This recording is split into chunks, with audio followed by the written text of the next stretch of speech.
সন্ধ্যা হয়ে যায়, এখনো বাবা আসে না।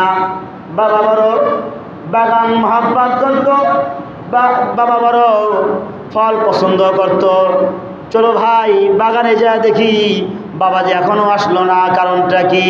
বাগানে যা দেখে বাবা নাই, বাবা ইন্তেকাল করছে।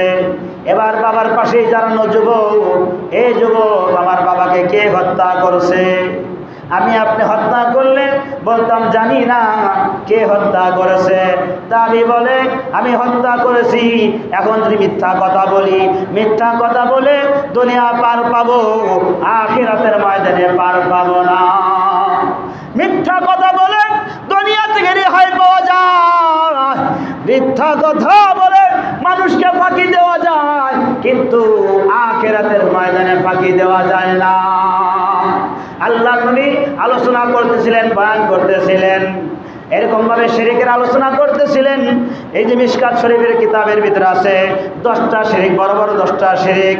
10টা শিরকের ভিতরে একটা হলো মিথ্যা কথা বলা যাবে না, কওলা জোর।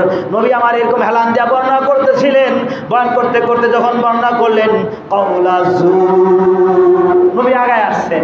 তার মানে সাহাবীরা রে, বাকি যেই 9টা তোমাদের কাছে বর্ণনা করলাম, 9টা গুরুত্ব দিছো আর না দিছো, বাকি 10 নম্বর তোমরা গুরুত্ব দাও, সেটা হলো কওলা জোর, মিথ্যা কথা।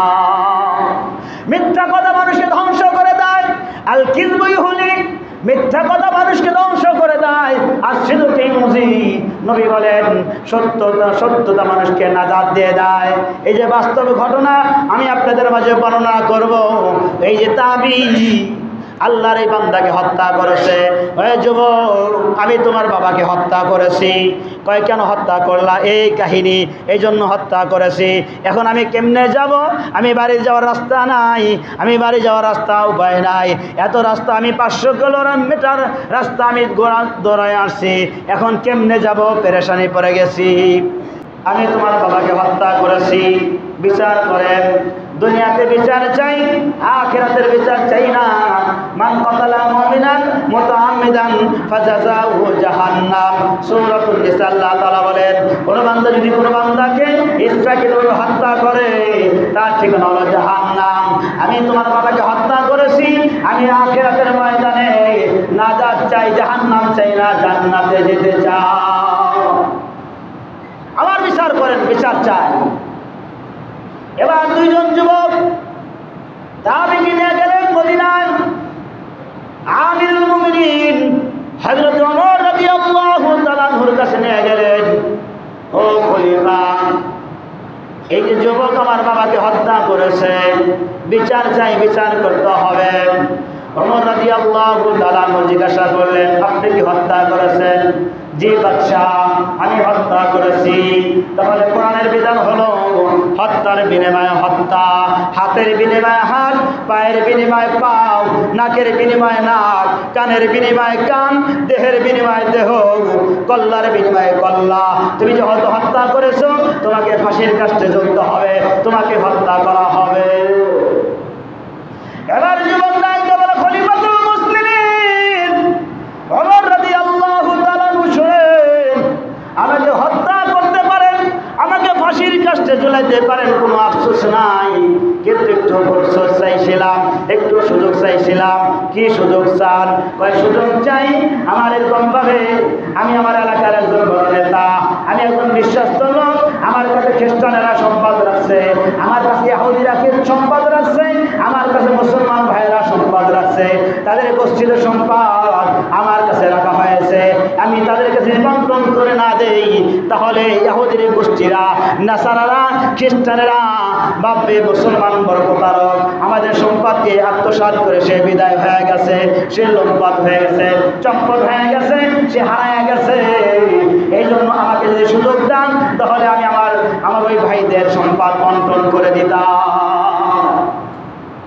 আমিরুল মুমিনিন হযরত ওমর রাদিয়াল্লাহু তাআলা আনহু বললেন, না, কোনো সুযোগ হবে না, তবে একটা সুযোগ আছে।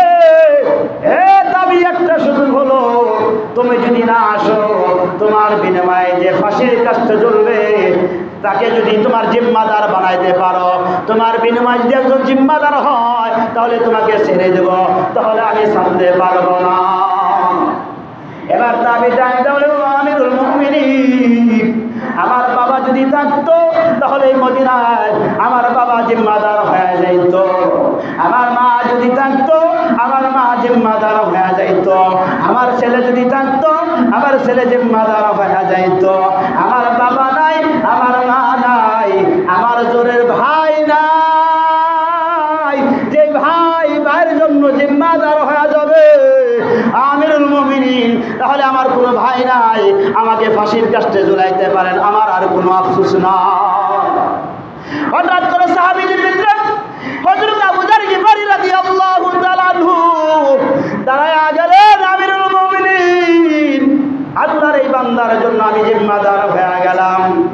আবু যার গিফারী কেমন সাহাবী, উল্লেখযোগ্য একজন সাহাবী, নবীর একজন খাস সাহাবী, একবারে কাছের মানুষ।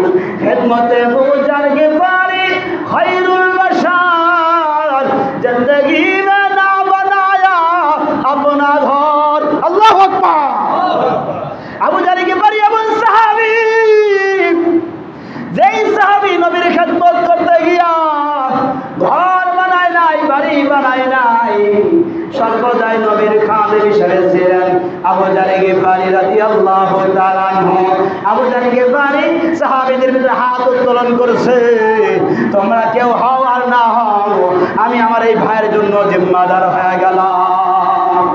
আমিরুল মুমিনিন হযরত ওমর রাদিয়াল্লাহু তাআলা বললেন, ও ভাই আবু যার গিফারী, আপনি কেন হইলেন?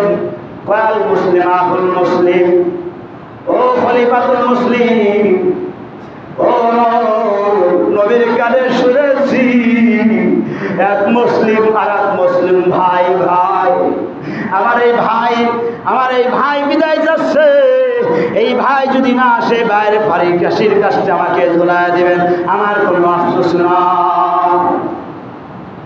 আল্লাহর বান্দা তাবিঈন হযরত আবু যার গিফারীকে জিম্মাদার বানায়া রওনা করলেন বাড়ির দিকে। 500 কিলোমিটার রাস্তা। এবার দৌড়া যায়, ঘোড়া দাপড়ায়া যায়, যাওয়া শুরু করেছে। এবার কিছুক্ষণ পরে এবার বাড়িতে পৌঁছে গেছে। বাড়িতে গিয়া সকলের দেনা সকলের পাওনা সবার কাছে বুঝে দেয়। এবার খ্রিস্টানরা বলে, এ তাবিঈ, আমাদের সম্পদ আপনার কাছে রাখছি, এখন প্রয়োজন নাই, রাখেন। কয় না, আমার সম্পদ রাখা যাবে না, আমার নামে মামলা আছে, বিচার করতে হবে, আপনার সম্পদ নিয়ে যান। ও ভাই আপনার সম্পদ নিয়ে যান, ও ভাই আপনার সম্পদ নিয়ে যান। প্রত্যেকের সম্পদকে বন্টন করে দেয়। এবার মাকে ডাক দিল, মা গো, তোমার সন্তান তোমার কাছে শেষ বিদায় চায়, মা শেষ বিদায় দাও, তোমার সন্তান অন্যায় করেছে, তোমার সন্তান ফাঁসির কাছে ঝুলবে গো মা, ও মা, দেখা হবে পরকালে, মাগো দুনিয়াতে আর সাক্ষাৎ হবে না। মা, ছোট্ট কালে যখন তোমার করেছিলাম, মাগো এই গালে কত সোনা দিছো, এই গালে কত সোনা দিছো, মা বিদায় দেওয়া দাও গো মা। সন্তান হিসাবে তোমার কাছে শেষ বিদায় চাই। মায়ের কাছ থেকে বিদায় নাই, ভাইদের কাছ থেকে বিদায় নাই, আত্মীয় স্বজনের কাছ থেকে বিদায় নাই, আপন স্ত্রীর কাছ থেকে বিদায় নাই, ছেলে সন্তানের কাছ থেকে বিদায় নাই। বিদায় নিতে নিতে দেরি হয়ে যায়। এবার কথা ছিল জুমার পরে বিচার হবে। যদি এই তাবিঈ না আসে, আবু যার গিফারীকে ফাঁসির কাস্টে ঝুলানো হবে। নামাজ হয়ে গেছে, তাবিঈ আসে না। মসজিদের নববীর ভেতরে কান্নার রোল পড়ে গেছে,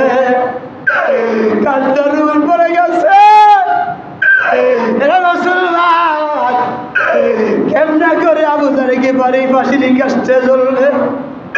সাহাবীরা করে কান্দে, না এটা হতে পারে না, আবু যার গিফারী আমাদের সামনে ফাঁসির কাস্টে ঝুলবে, এটা হতে পারে না।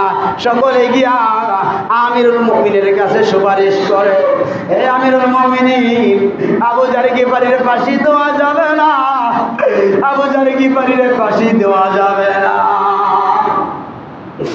আমিরুল ফায়সালা হবে কোরআন দিয়া। এই ফাঁসির কাছে যে আমার সন্তান অভিভাবক হইতো, আমার সন্তান যদি এরকম ভাবে জিম্মাদার হয়ে যাইতো, আমার সন্তানকে আবু তারেকে বাড়ির পরিবর্তনে ফাঁসি দিয়া দিতাম। কোনো সুপারিশ চলবে না, কোরআনের অনুযায়ী আইন চলবে, কোনো সুপারিশ চলবে না।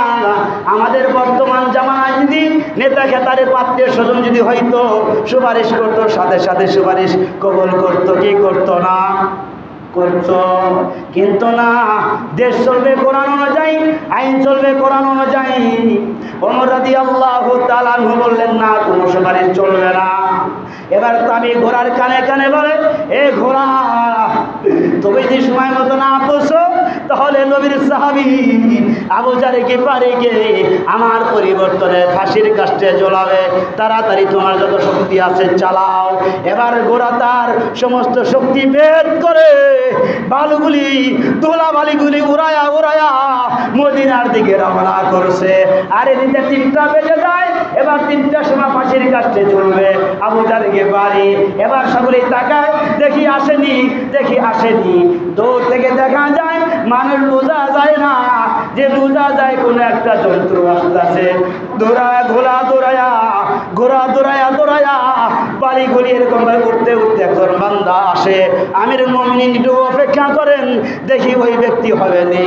কিছুক্ষণ পরে দেখা যায় তাবি হযরতে আমিরুল মুমিনিন সামনে উপস্থিত হয়ে গেছে। সুবহানাল্লাহ, জোরে বলা যাবে? সুবহানাল্লাহ। আমার বাবাজিরা সকলেই অবাক হয়ে গেছে। যারা বিচার দাবি করছিলেন শেষ, যারা বিচার দাবি করছিলেন তারা এরকম ভাবে আমিরুল মুমিনকে ডাক দেওয়া বলে, খলিফাতুল মুসলিমিন, আমিরুল মুমিনিন, আমরা আমার এই ভাইকে বাবার প্রতিশোধ নেওয়ার জন্য বিচার দাবি করেছিলাম। আমরা আমার এই ভাইকে জোরের ভাই বানায় নিলাম, আপন বানায় নিলাম। আমার এই ভাই বিচার করতে হবে না, আমরা আমার এই ভাইকে মুক্তি দিয়া দিলাম।